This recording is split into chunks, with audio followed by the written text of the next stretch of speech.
Hoje vamos resumir um dos livros mais renomados sobre investimentos, O Investidor Inteligente de Benjamin Graham. Esse livro é tão impactante que o próprio Warren Buffett escreveu o prefácio, contando que leu a primeira edição em 1950, aos 19 anos, e desde então considera esta obra o melhor livro sobre investimentos que já existiu. Buffett acredita que, para investir com sucesso ao longo da vida, não é necessário ter um QI muito alto, conhecimentos especializados em negócios ou acesso a informações privilegiadas. O que realmente precisamos é de uma base intelectual sólida para tomar decisões e da capacidade de não deixar as emoções interferirem. É exatamente essa estrutura que o investidor inteligente oferece, de maneira precisa e clara. Buffett destaca especialmente os capítulos 8 e 20 como os mais valiosos e essenciais para evitar erros financeiros. Prestando atenção a esses capítulos, é possível construir uma base sólida para decisões inteligentes. Vamos, então, resumir esses e outros capítulos importantes. Antes de prosseguirmos, vale esclarecer o que Graham quis dizer com o investidor inteligente. Esse termo não está relacionado ao QI, mas sim à paciência, disciplina e à vontade de aprender. Também envolve a habilidade de controlar as emoções e pensar de forma independente. Como Graham explica, essa inteligência está mais ligada à personalidade do que à educação formal. Ter um QI elevado, como o próprio Isaac Newton, não garante sucesso no mundo dos investimentos, pois é necessário desenvolver a capacidade emocional para tomar decisões financeiras acertadas. Em 1998, o fundo de hedge Long Term Capital Management, administrado por uma equipe de matemáticos, especialistas em computação e até 2 economistas vencedores do Prêmio Nobel, perdeu mais de $2 bilhões em poucas semanas devido a uma aposta ousada. Esse exemplo mostra que até economistas premiados podem fracassar em seus investimentos. O motivo pelo qual muitos investidores falham não é por falta de inteligência, mas por não terem desenvolvido a disciplina emocional essencial para investimentos bem-sucedidos. Então, fica claro que ter inteligência no mercado financeiro vai além de QI elevado. Outro ponto importante é o entusiasmo. Em outras áreas, o entusiasmo pode levar a grandes realizações, mas nos investimentos, ele geralmente resulta em desastre. O maior problema para um investidor, e seu pior inimigo, pode ser ele mesmo. No primeiro capítulo, Graham explora a diferença entre investimento e especulação. Especular não é errado, mas o importante é manter investimento e especulação como atividades separadas. É perigoso achar que estamos investindo quando, na verdade, estamos especulando. A recomendação é reservar no máximo 10% dos fundos para uma conta especulativa, chamada de Play Money Account, e manter o restante focado em investimentos de longo prazo. A ideia é não deixar que o pensamento especulativo contamine a estratégia de investimento. Investir significa escolher uma operação com base em análise cuidadosa, que oferece segurança e retorno adequado. Operações que não cumprem esses critérios são especulações, e é importante saber distinguir entre as duas para construir um portfólio sólido. No capítulo 2, Graham aborda o tema da inflação e como os investidores podem lidar com esse desafio. Warren Buffett uma vez fez uma observação bem-humorada sobre o impacto da inflação, dizendo que, enquanto há 20 anos eram necessárias 2 pessoas para carregar $10 em compras, hoje uma criança de 5 anos consegue carregar sozinha o mesmo valor de itens. Isso ilustra a ilusão monetária que os psicólogos descrevem. Muitas vezes, subestimamos o impacto da inflação.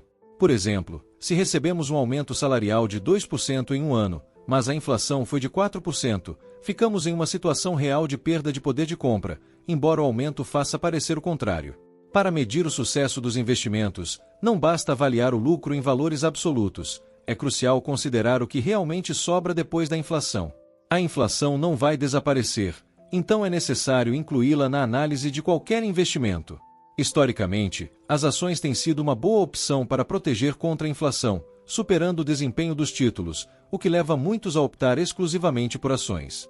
No entanto, como todo investimento envolve riscos, a diversificação é uma estratégia mais segura, evitando a dependência de apenas um tipo de ativo. Graham recomenda 2 opções para a proteção contra a inflação.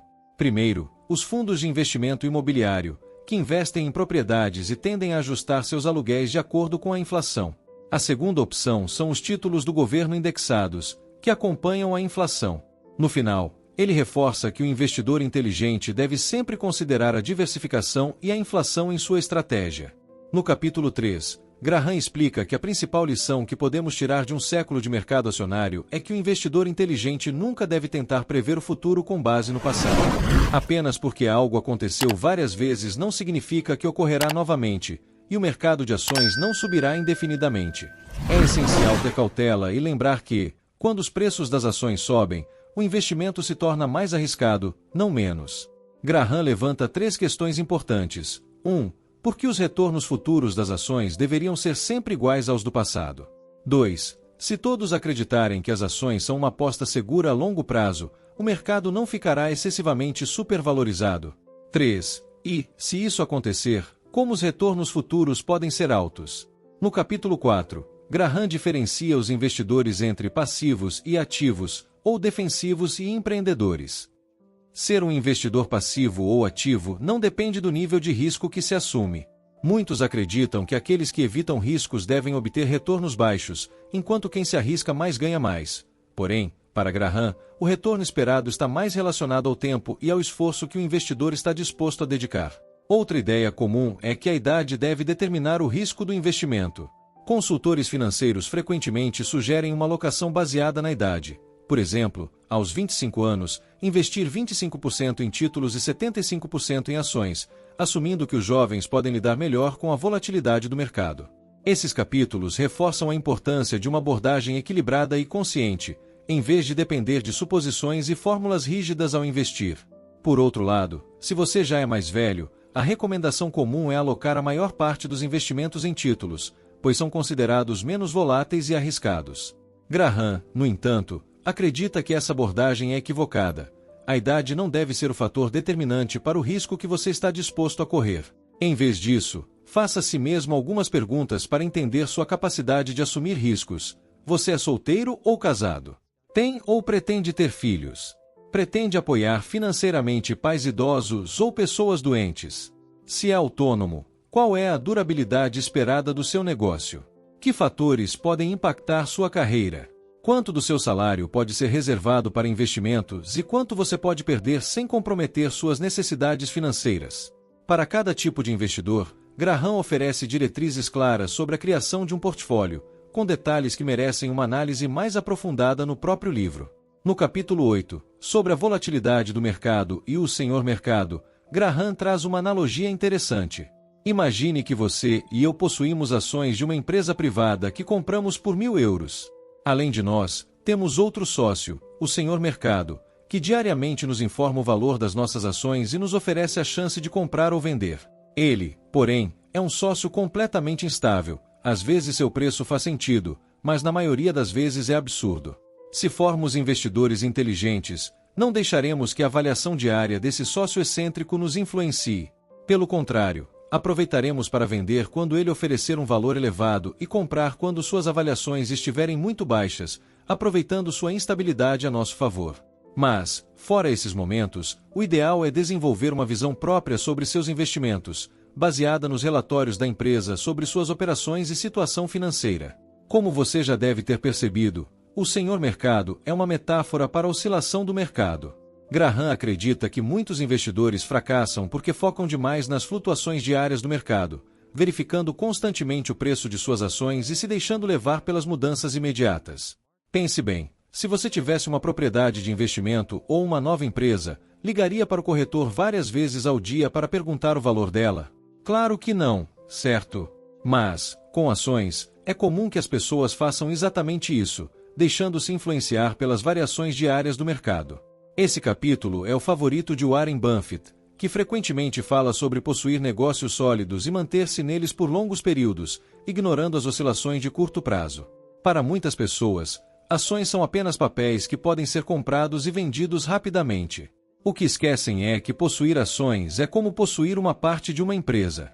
Quando você compra uma ação, está adquirindo uma participação real na empresa, o que significa que, de certa forma, até o CEO trabalha para você. Então, trate suas ações como negócios, e não permita que um louco qualquer o influencie suas decisões. O investidor inteligente faz ajustes periódicos em seus investimentos, sem depender das oscilações do mercado, uma estratégia conhecida como média de custo do dólar. Manter-se comprometido e controlar as emoções são pontos-chave. E, acima de tudo, não tente antecipar o mercado. sua chance de sucesso é tão grande quanto a de ver o cachorro miando ou um gato latindo. Capítulo 9. Investindo em fundos. Os fundos de investimento são populares por sua conveniência, diversificação e administração profissional. Porém, eles estão longe de ser perfeitos. Muitos gestores de fundos tentam prever o mercado, o que nem sempre é uma estratégia inteligente. Além disso, diversos fundos sofrem com taxas e custos elevados devido à alta frequência de negociações. Aqui vai um exemplo para ilustrar como funciona o investimento em um fundo. Imagine que eu chegue até você com uma proposta de parceria. Eu diria algo como: tenho uma grande ideia, mas nenhum dinheiro. Você coloca todo o capital e assume 100% do risco, enquanto eu gerencio o negócio. Se lucrarmos, ambos ganhamos, mas se houver prejuízo, eu ainda recebo a minha parte por administrar. E devo acrescentar que sou um empresário mediano, com grande probabilidade de falhar. Você aceitaria essa parceria? Provavelmente diria não, de jeito nenhum, em circunstâncias normais. Porém, ao investir em fundos, você acaba aceitando uma estrutura parecida. Você é quem coloca o dinheiro e assume o risco. A maioria dos gestores de fundos não faz aportes pessoais no fundo que gerenciam, apenas administram o capital. E, na maior parte das vezes, eles têm um desempenho abaixo dos índices de referência. Às vezes, pode parecer que os gestores são profissionais com visão privilegiada, mas, na prática, muitas vezes eles também não sabem para onde o mercado vai. Se você optar por investir sozinho em um fundo de índice, muitas vezes terá um desempenho superior ao dos fundos gerenciados. Mesmo quando os gestores acertam ocasionalmente, eles ainda retiram a parte deles do lucro. Já na maioria dos casos, o fundo pode não performar bem, e ainda assim você arca com taxas de administração, custos de transação e outros encargos. Em 1973, Barton Malkiel, professor da Universidade de Princeton, escreveu em seu famoso livro que o macaco vendado, lançando dardos nas páginas financeiras de um jornal, poderia montar um portfólio de ações com resultados semelhantes aos obtidos por especialistas qualificados. No entanto, Malkiel subestimou a situação. Os macacos fictícios acabaram obtendo até melhores retornos do que muitos dos portfólios montados por especialistas. Se você por acaso conhece algum macaco investidor que usa dardos para escolher ações, me avise. Mas, brincadeiras à parte, se você optar por contratar um gestor de fundos ou consultor financeiro, é essencial garantir que ele seja honesto e direto com você. No livro, há uma lista de perguntas para ajudar a avaliar a competência e a ética do seu consultor financeiro.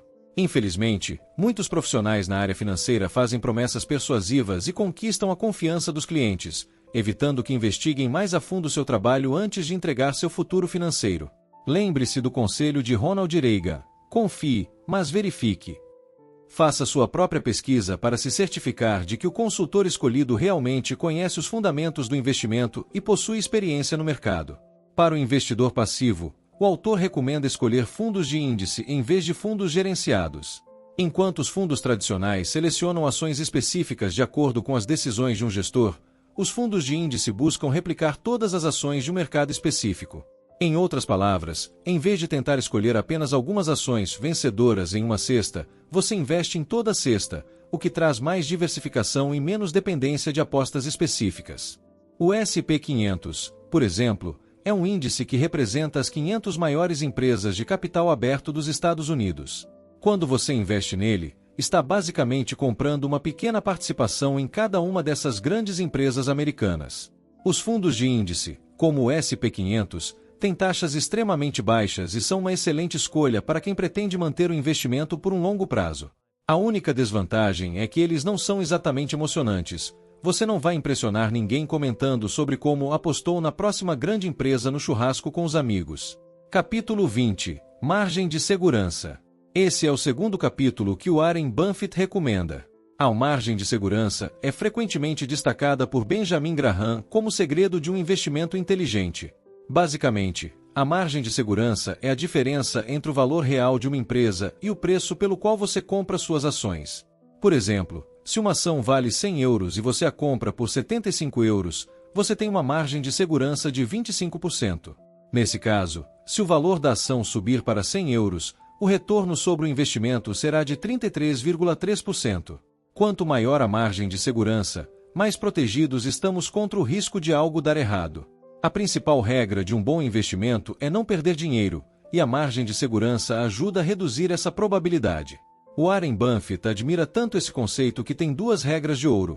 Regra número 1. Não perca dinheiro. Regra número 2. Não esqueça da regra número 1. Se você gostou desse conteúdo e quer aprender ainda mais sobre o assunto, confira o link fixado.